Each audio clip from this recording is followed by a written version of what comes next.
നെപ്പോ kids ആയിട്ടുള്ള കുറെ കുട്ടികൾ കാണിക്കുന്ന പോക്കറി തരം ഇത് കണ്ടിട്ട് മിണ്ടാതിരിക്കുന്ന അമ്മമാർക്കുള്ള, അതായത് മഞ്ജു പിള്ളയുടെ മകളെ പറ്റിയാണ് ഞാൻ പറയുന്നത്. ഒന്നും പറഞ്ഞിട്ട് കാര്യമില്ല. തറവാട്ട് മഹിമ എന്ന് പറഞ്ഞ സാധനമുണ്ട്.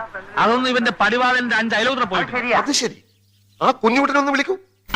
ഈ ചെക്കൻ എനിക്ക് നേരത്തെ ഇഷ്ടമല്ല. മഞ്ജു പിള്ളയോടാണ് എന്റെ ചോദ്യം.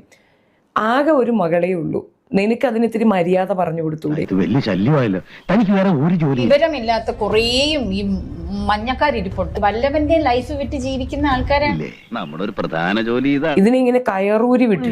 നിങ്ങളെങ്ങനെ വിചാരിച്ചു? ഞാൻ വിചാരിച്ചു നല്ലൊരു പെൺകുട്ടിയാണ്. മഞ്ജു പിള്ള എന്ന് പറയുന്ന സ്ത്രീയോടാണ് നാണോ ഇല്ലേ തള്ളേ? ഒന്നല്ലേ നിന്റെ അപ്പന്റെ സ്ഥാനത്ത് ഞാനായിരുന്നെങ്കിൽ നിന്നെ പണ്ടേ വെട്ടി എറിഞ്ഞ് കുടിച്ചു മൂടിയാണ്. എന്നാ പിന്നെ അവളോട് അതും കൂടെ ഊരിയിട്ടില്ല, അവിടെ എങ്ങനെ വന്ന് നിക്കാം? അല്ല, ഞാനിതങ്ങനെ പറയും. നിങ്ങൾ എന്നെ പറഞ്ഞു, എന്റെ കൊച്ചിനെ എന്തെങ്കിലും പറഞ്ഞു കഴിഞ്ഞാൽ ഞാൻ എല്ലാത്തിനും പോകും. മകളെ, നിനക്ക് ഇത് തന്നെയാണോ പണി? ഇങ്ങനെ തുണി പറിച്ചെറിഞ്ഞ് പൊതുസമൂഹത്തിന് ഞാനൊരു ഭയങ്കര മോഡലാണ് എന്ന് കാണിക്കാനും മാത്രമുള്ള എന്ത് തരം ഇതാണ് അമ്മയും അച്ഛനും ഫീഡ് ചെയ്തെന്ന് മനസ്സിലാവും. കൈ കിട്ടി അവനെ തല്ലി ഞാൻ കാലൊടിക്കാൻ.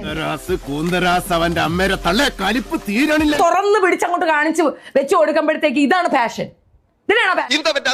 പാഷൻ എന്ന് പറയും. തുണിയില്ല, സ്കിൻ കാണിക്കുന്നു. ആ ഡിസൈനറിന്റെ ഡിസൈനാണ് ഞാൻ ഇടുന്നത്. ഇനി തോന്നിയാസം പറഞ്ഞു നടന്നാലുണ്ടല്ലോ നാട്ടിലടിച്ചാൻ സൂപ്പർ. ഞാൻ വെല്ലുവിളിക്കുന്നു, കഷ്ടപ്പെട്ട് ജീവിക്കാൻ അവർ തയ്യാറാണ്. പരമനാറി പട്ടി കഴിവേറടാ മോൻ. തൽക്കാലം ഇത്രയും മതി. വരട്ടെ.